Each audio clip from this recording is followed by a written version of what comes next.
Hoy estamos con Max Lesnick, que vino a Miami en el 61 debido a su política contraria al acercamiento de la Revolución Cubana a la Unión Soviética. Él, como periodista demócrata, comprometido con la verdad, muy pronto tuvo problemas con la extrema derecha, simplemente porque no aceptaban su oposición al bloqueo contra Cuba ni su condena al terrorismo tan frecuente en el Miami de esa época. Aún hasta el día de hoy, algunos exiliados todavía ven en él como una persona demasiado cercana a Cuba. Y bueno, ante todo, gracias por la entrevista. Bueno, aquí estamos. Primera curiosidad, no muy política, pero vale. Usted vino a este país, Estados Unidos le abrió las puertas junto a otras personas en un barco, o sea, entró como balsero. ¿Qué pensamiento, sensación, experiencia, cuál es lo que con más intensidad y frecuencia le venía a la mente o al corazón en esa travesía en alta mar? Bueno, en el barco, oscuro en la noche, mirando a la profundidad del mar, unas estrellitas que salían de luminosidad, pensaba yo, caramba, salir de mi país a un país que para mí no es el ideal de la democracia, como tantas cosas se han dicho a favor de los Estados Unidos por los propagandistas del capitalismo. Tampoco tenía yo, como no tengo todavía, el resentimiento de odio al pueblo de los Estados Unidos. Pero pensaba, caramba, tomar el mar para dejar mi país, yo tenía 30 años de edad, para iniciar una nueva vida o seguir luchando por mis ideales, me convertía en ese momento, meditando cuán profunda es la tragedia del mundo en que vivimos, donde el ideal que se persigue de una justicia social, de un sistema donde el hombre sea hombre libre y absoluto, no se pueda conseguir ni en la patria de uno que es Cuba, ni tampoco en los países como Estados Unidos a donde voy. Me dejaba un vacío y soñaba y aspiraba que algún día tanto el socialismo democrático en Cuba como el socialismo democrático en Estados Unidos pudieran superar las diferencias que tantos años han existido entre Cuba como pequeño país a 90 millas del poderoso Coloso del Norte y los Estados Unidos.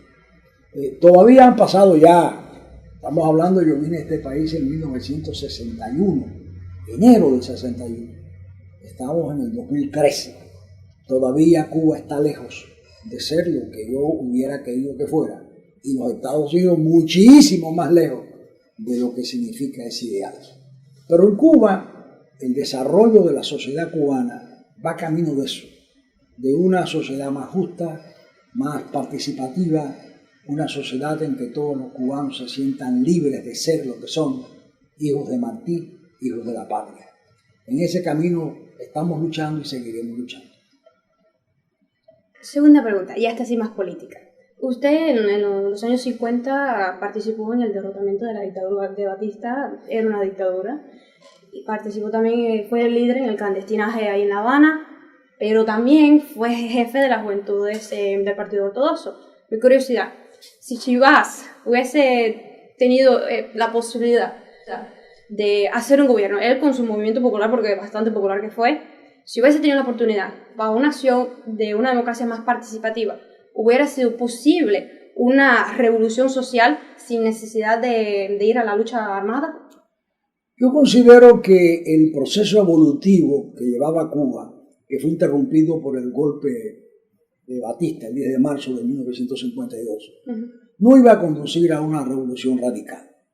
Creo que las circunstancias de la época, y estoy hablando retrospectivamente como revisando la historia, lo que se enfrentaba el 1 de junio de 1952, que era la fecha programada para la elección presidencial entre el candidato de nuestro partido, el Partido Ortodoxo, partido al cual yo pertenecía y yo era el jefe de la juventud, y Fidel Castro era a la sazón un dirigente ortodoxo que aspiraba a parlamentario, a diputado por la provincia de La Habana. Estamos hablando de que esa era la corriente más popular en la Cuba de la época, donde las figuras jóvenes que encarnarían la revolución que vino después estaban aceptando el juego de la democracia, que no era tan participativa como debiera ser, pero que se podía participar con libertad de expresión a tenor de que las reformas podían hacerse por una vía pacífica. Realmente, y esto es una contradicción, el golpe de Estado de Batista abrió la puerta para la revolución que soñábamos nosotros.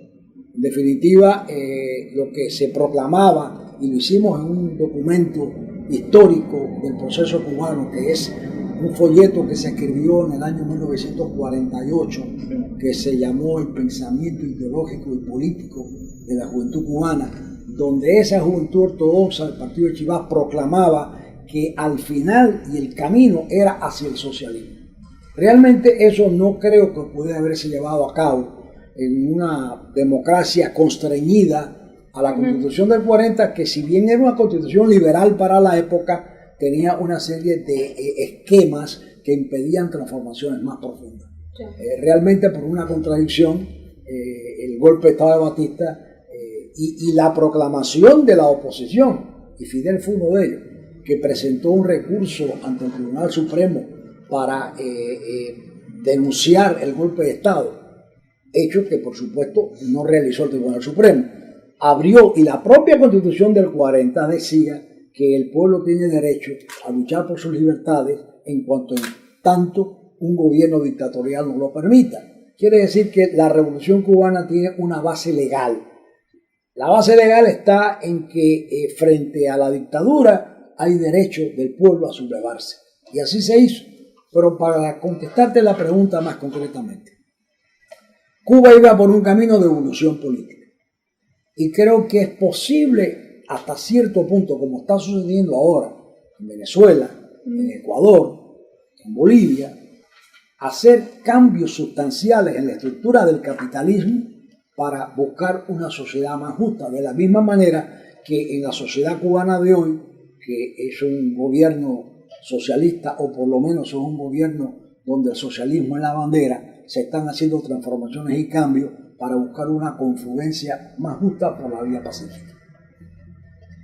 Ahora, sobre su opinión sobre las reformas que están iniciando el gobierno de Cuba y sobre el aprovechamiento en el plano migratorio, claro, de algunos disidentes de dicha reforma, que se diría que están utilizando esa reforma para entonces apelar a entidades, algunas veces hasta potencias extranjeras, en su lucha contra el Estado cubano.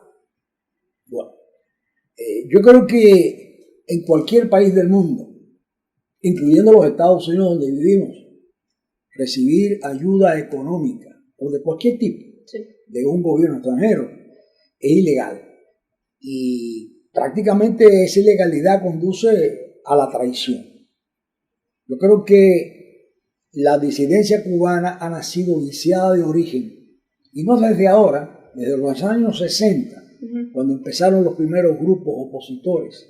Ya el gobierno de Estados Unidos le había puesto la mira a esos grupos, porque, para decirlo en palabras muy claras, nunca Estados Unidos podía aceptar que nuestra colonia a 90 millas de Cuba fuera un país soberano, libre e independiente. Primero establecieron a principios del siglo XX, en 1902, lo que se llamó la enmienda Platt, que garantizaba el derecho de Estados Unidos a intervenir de todo tipo, política y militarmente en Cuba, en caso de que esa república, que nacía por voluntad del pensamiento de los cubanos, fuera a tomar un camino que afectara a los intereses del entonces desarrollándose capitalismo norteamericano. Después de la enmienda Platt se llegó a un tratado donde ya la colonia, semicolonia, aceptaba la dirección diplomática y política de los Estados Unidos. Es decir, el gobierno cubano podía ser electo hasta cierto punto en elecciones democráticas siempre y cuando se cumpliera la regla del juego de las relaciones con Estados Unidos, que era la economía que nos unía a Estados Unidos. El azúcar. El azúcar la compraba Estados Unidos. El azúcar era el producto de subsistencia de la nación cubana.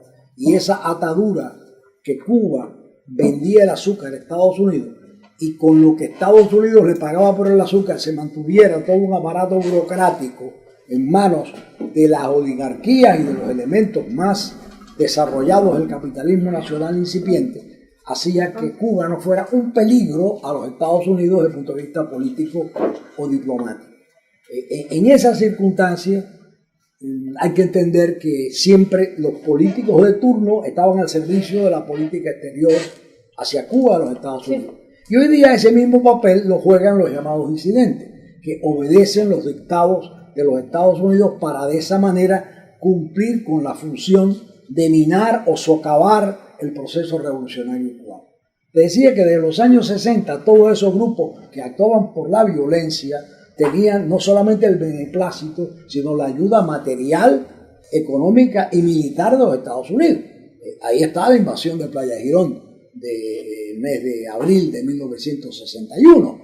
Fue una operación financiada, manejada, dirigida, pensada por los Estados Unidos para imponerle a Cuba un gobierno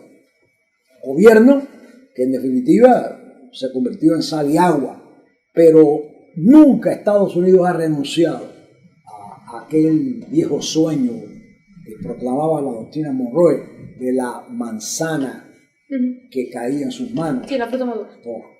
La fruta madura. Y realmente a mí me da pena, honestamente me da vergüenza que haya cubanos que con unas migajas sean capaces de obedecer la política de un país extranjero. Y lo vemos constantemente, cómo hacen declaraciones tan absurdas, tan fuera de toda realidad, como una señora que se proclama dama de blanco, que llegó aquí a Miami recientemente, decía que era partidaria de mantener el embargo, de que suprimieran los vuelos a Cuba, como en los tiempos de Bush, que dividió a la familia cubana, que Venezuela dejara de mandar petróleo a Cuba para que la isla se apagara. Todo eso se dice en nombre del pueblo cubano. Es decir, el pueblo cubano puede estar a favor de que se mantenga un embargo que quien afecta fundamentalmente es al pueblo de Cuba, a ellos mismos. Puede estar a favor el pueblo de Cuba de que se suspendan los viajes cuando se hace un survey, una encuesta, aquí en Miami, centro del proceso de la extremísima derecha, se hace un survey y lo publica el Miami Herald, que es el periódico vocero de la extrema derecha. Lo que arroja el survey es que la mayoría de los cubanos, en más de un 60%, están contra el embargo y están a favor de los vuelos a Cuba. Que esa es la política, digamos, de mano suave que pretende usar el gobierno de Obama para cambiar el sistema cubano. Es decir, hay dos caras de la misma moneda. La antigua línea retrógrada, absurda, fuera de toda realidad de la administración del presidente Bush, que era, claro, el capitán de esa línea era el excongresista Lincoln Díaz Balart, pero que eso obviamente no ha dado resultado en 50 años.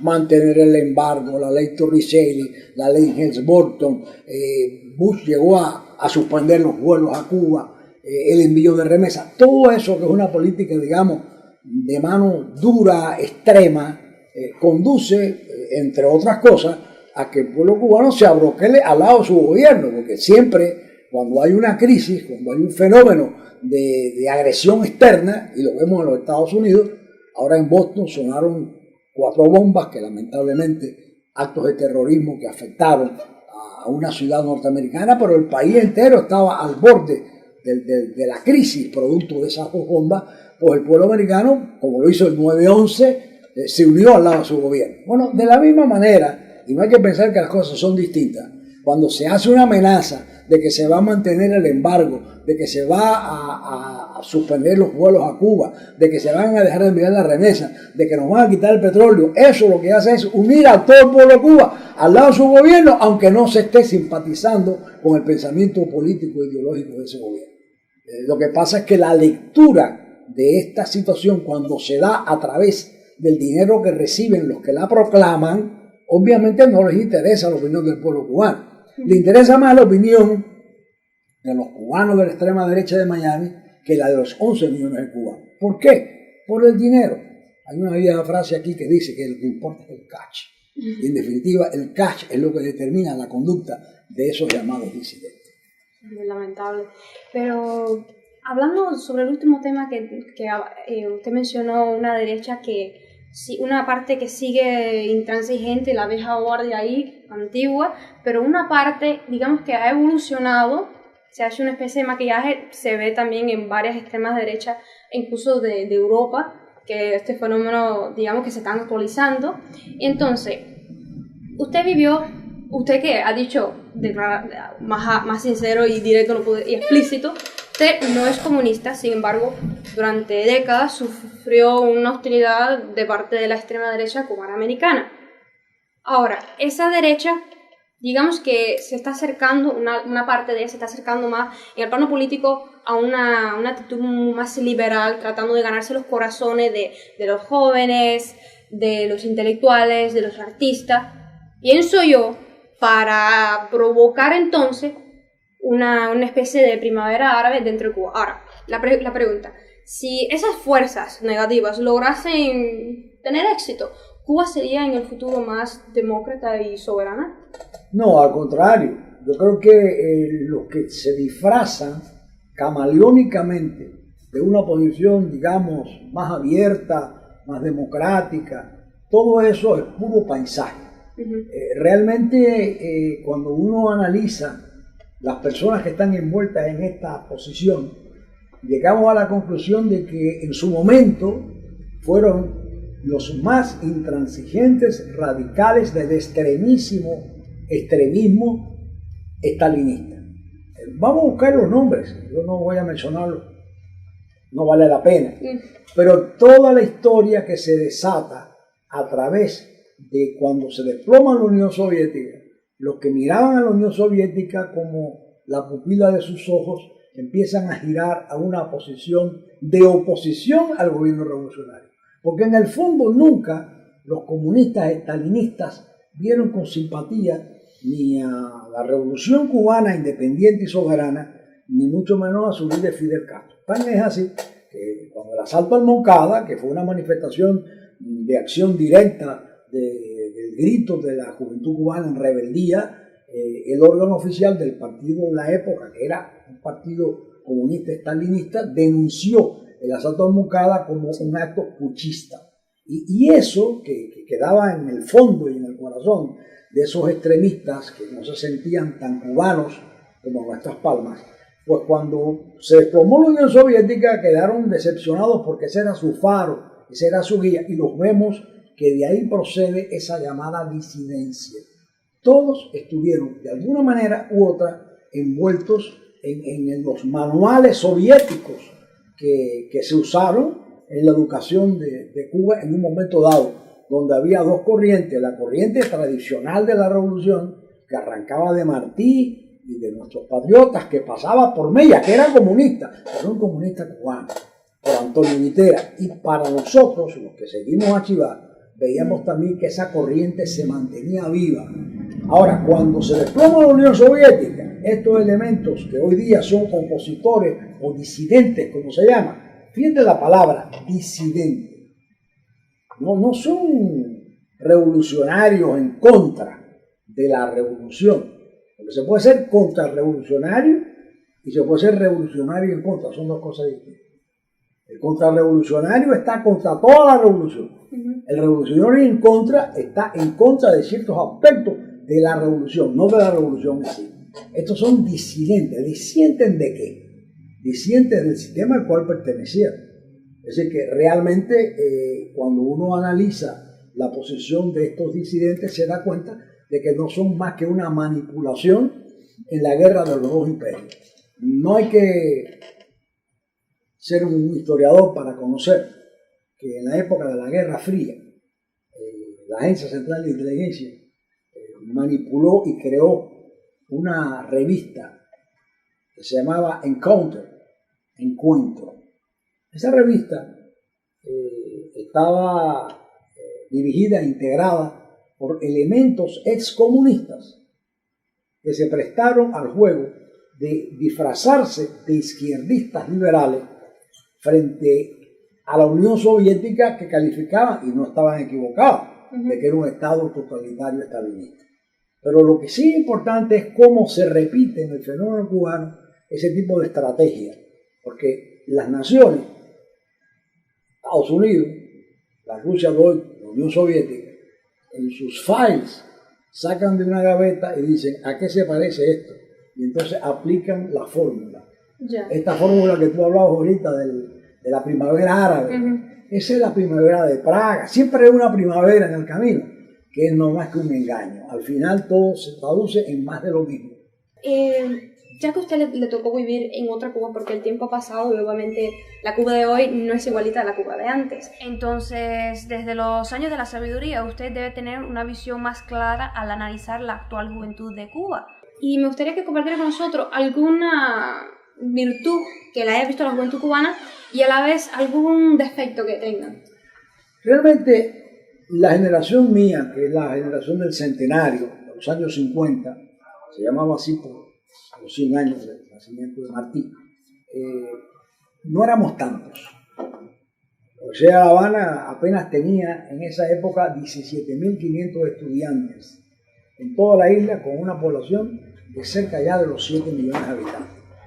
Hoy día Cuba tiene 15 provincias y tiene una universidad en cada una de esas provincias, más escuelas superiores por todo el país. Evidentemente, numéricamente, son muchos más los jóvenes de hoy que los que fuimos nosotros como jóvenes de cierta educación política. Sin embargo, yo no puedo decir que haya la similitud sea total, pero sí puedo decir que la generación nueva masivamente e intelectualmente está mejor preparada que la generalidad de los estudiantes de mi época, donde no voy a contar, por supuesto, a la élite directiva de la cual salieron los dirigentes de la Revolución Cubana. Si me preguntas por defectos, yo digo que el defecto más grave es la contaminación que viene a través de la cultura exterior. Yo creo que el consumismo, yo no quiero decir que se tenga que vivir en la absoluta austeridad, como vivían en la edad vieja o algo así, en la edad media. Ni tampoco que evidentemente no haya derecho a tener una vida más holgada, donde haya tiempo hasta para entretenerse. Pero la pregunta es, ¿con qué nos entretenemos? Si nos entretenemos con lo banal, que es lo que está ocurriendo en las sociedades, que yo no sé hasta qué punto eso es producto de la casualidad o un designio. Lo cierto es que yo veo que hay veces que los titulares de los periódicos, de los noticieros, comienzan con que si Shakira está en estado y si Shakira va a tener un hijo. Me parece que eso es banalizar la vida en que vivimos. Ese es un gran problema que cuenta la juventud cubana de hoy, que la inyección del exterior, esa ansia por saber, los lleve a saber lo peor y no lo mejor del mundo interior. En general creo que a la juventud hay que orientarla, hay que educarla, porque yo me eduqué cuando era joven y no tenía temor de decir, caramba, alguien que tenga más preparación en cultura, que sea más sabio por viejo que por otra cosa, hay que escuchar. Y yo creo que la juventud de mi época supo escuchar. Y la de la generación del 30 también. Está en la historia. Enrique José Barona era el personaje que todos escuchaban. Y en cuanto a nosotros, los jóvenes de mi generación, bueno, en el orden político tuvimos a Eduardo Chivas, que fue el inspirador de toda una generación. Y creo que la Revolución Cubana ha cumplido su función de educar a la gente joven y darles a ellos la oportunidad de escoger su camino. Y si la revolución continúa, será por esa juventud. Y si la revolución perece en el intento de que sea Cuba una nación libre y soberana como la señora Martí, también será responsabilidad de la juventud de que eso suceda o no suceda. Eso también, el final del comentario suyo también responde a la pregunta que tenía en la mente, que era cuál era el rol entonces en la Cuba de hoy de esa generación, así que básicamente lo ha explicado, ¿no? Preservar la soberanía nacional. Con una diferencia. La juventud nuestra, para tomar el poder, tuvo que hacerlo arriesgando su vida y con una pistola o un rifle en la mano. Sí. La generación nueva lo que tiene que tener en la mano es una pluma y una computadora. Con eso basta para conquistar el poder. Es más cómodo también. Hay que arriesgar la vida. La vida cambia. Sí, las circunstancias son otras. Pero en definitiva es la lucha por un ideal. Lo que cuenta no es cómo se consigue el ideal, sino que se mantenga en vivo ese ideal. Entonces, para terminar entonces la entrevista, vamos a terminar con una nota más emotiva. ¿Qué es lo que más le gusta de Cuba? De Cuba todo, Cuba, todo, como nación. La isla. Mira, te voy a contar algo aunque me lleva un poco de tiempo. La primera vez que yo fui a Cuba, después que me había ido en el año 61, fue en 1978, invitado por Fidel Castro. Y llegué al aeropuerto de La Habana. Déjame decirte que no fue un viaje clandestino, fue clandestino de Miami, pero no de las autoridades norteamericanas, porque era carta del presidente, sí, y se estaba en una misión de conciliación que al final no llegó a dar el resultado apetecido. Pero en ese viaje, cuando el avión aterriza, un pequeño avión, en el aeropuerto de La Habana, y yo me bajo, respiro y el aire era distinto. Parece absurdo, ¿no? Había un olor a flores cubanas. Todo me parecía distinto. Le creo porque también tuve la misma experiencia. El aire es otro. Y eso me lleva a mí a pensar, caramba, algunos cubanos se quieren ir de Cuba, pero la gente no se pregunta.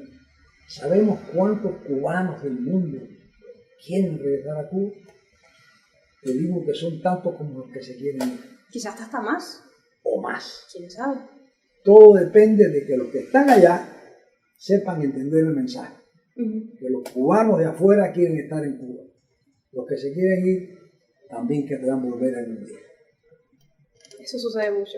Bueno, gracias por la entrevista y voy a finalizar entonces con una conclusión mía que voy a repetir de que más allá del el problema cubano no creo que sea tan ideológico, sino digamos de moral, de cultura, porque más no se trata de que cada uno sea una copia y calco del otro, no es el asunto, sino que podamos usar esas diferencias para entonces con el ideal, el objetivo, que es preservar nuestra soberanía, que bastante sudor y sangre ha costado, entonces trabajar juntos, olvidar de las diferencias, ¿no? Y por fin acabar de sentarse a la mesa y hablar de que queremos todo una cosa, y es preservar la soberanía, porque es lo único que tenemos.